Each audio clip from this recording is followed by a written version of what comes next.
what I want to do is pull back or pull up to a higher level of altitude and look at the environment in which government, SEWA, other NGOs are all working to try to improve shelter conditions for the poor. And I would say that environment is exceptionally adverse. There's three areas. I mean, government constraints make the market a very difficult market.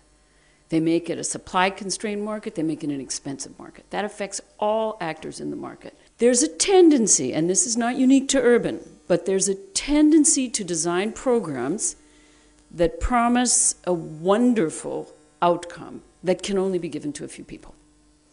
And so, again, those with the least influence, with the least access, get excluded from those kind of programs. Only a few get them. Another important piece of the environment is that the role of the state in land and real estate in India is exceptionally heavy-handed. They are on the critical path of nearly everything. In India, that's common practice. The notion of public purpose is huge. So the state has a huge amount of power in this area. On the one hand, government is trying very hard to improve with direct supply. But at the same time, the government policies make land and housing expensive, and that cuts across all income groups.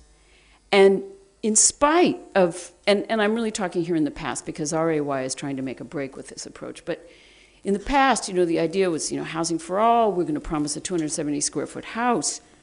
But that does not, making that promise does not suspend the operation of the market and the difficulty of achieving that.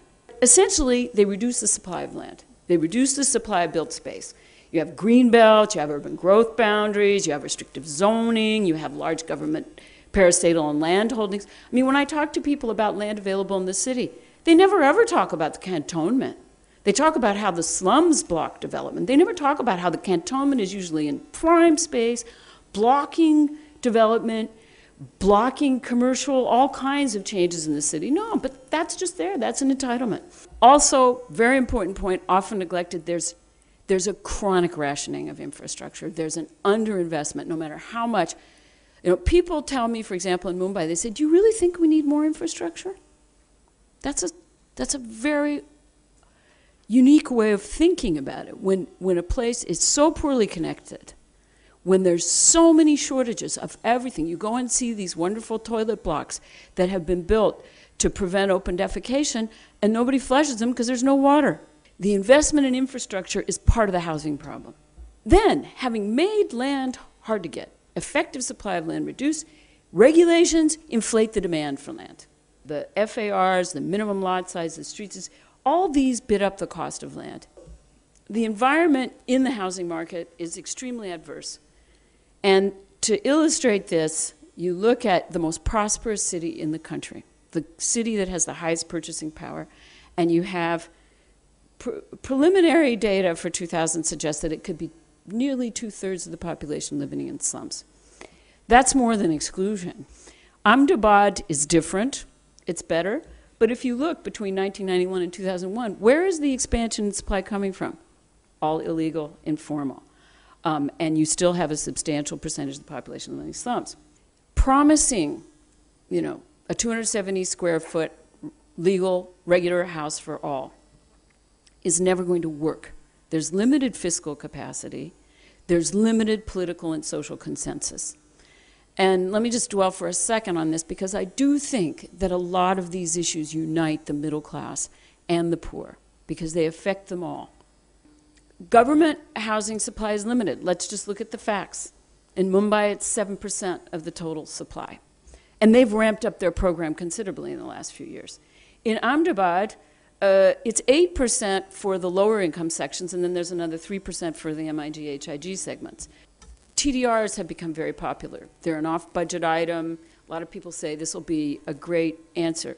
It'll take a generation for programs like that to house the current population in Mumbai slums, not to mention the increment that will take place. The reason being, there's not that much, the way those get created is by middle-class housing being built. There's just not that many people that can afford formal middle-class housing in Mumbai. We estimate it at 25%. You cut that down for new household formation, even smaller number. So the number of units that you can provide in the slums for this is very small. TDRs allow developers to get a very valuable piece of land, intensify the use of the land. On top of that, they get a tradable right that they can send anywhere and use anywhere. And there is no provision for improving the infrastructure, for improving the carrying capacity of either neighborhood, the one where they build or the one where they sell the TDR. There's a lot of scope for abuse. Developers, there's not much capacity in the SRA authority to test whether the developers are inflating the number of slum dwellers, whether they're using coercive tactics to get 70% of slum dwellers consenting. And I've talked to people that are worried about this. If you're in an area where there's a lot of these being done, people are very concerned they're going to get pushed out of their houses through coercive tactics. And then who's looking at the quality? What we understand is that maybe 70% of the elevators don't work in these TDR houses. And there's no provision within this program. The provision in the program is giving out the permits. It's not policing how well those are working. And I think a really serious problem with these is they seem like a great idea, they seem like the silver bullet, and they detract attention and interest from in situ upgrading. And the complexity, there's a lot of attention put on the design of programs. And I think this is changing in government, and RAY has clearly looked at this in their design, and we hope that'll continue. Evaluating ex post, what's worked and hasn't worked. How can we simplify this? How can we design programs that are implementable, that making that a key feature in the design rather than more whistles and bells? And this is where I think upgrading, simple, humble, in situ upgrading, can be a path out of this. This is a very diverse environment, adverse environment. How can we look at something we can do positively that'll make a difference? And I think that some in situ upgrading can be a very important part of the agenda for inclusion in shelter. First of all, it's manageable. We estimate that it would cost about 1% of GDP. We're talking about $20,000 to $25,000 per household, and it's leveraged. It's leveraged greatly. You walk through a neighborhood that's been upgraded, it looks like a building site. If people can get a proper toilet, proper water, and as you say, clean streets and good drainage, then they'll invest. Robust models for implementation, I think, have been developed. They have important features. Household financial contribution, that gives buy-in. That gets the community onto the critical path. So it's not just government, and the community is not just a supplicant. They're a citizen, they're a contributor.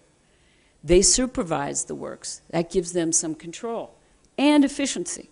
There was a lot less pilferage of materials in the SNP program because the materials were left on site and the community wasn't about to let those get stolen. Limited de facto property rights are doable, and that is very important. Once you start looking into the property rights situation in slums particularly, they're blurry, they're messy, they're a legal nightmare, and it could be another ulcra to say everybody just has to get clean title without thinking through what's involved in cleaning up the title. Who are the other claimants? I think that that in situ upgrading is something that can really be a leverage and a foothold for a different way of operating. And I'm really glad that RAY has given it so much emphasis. Thank you.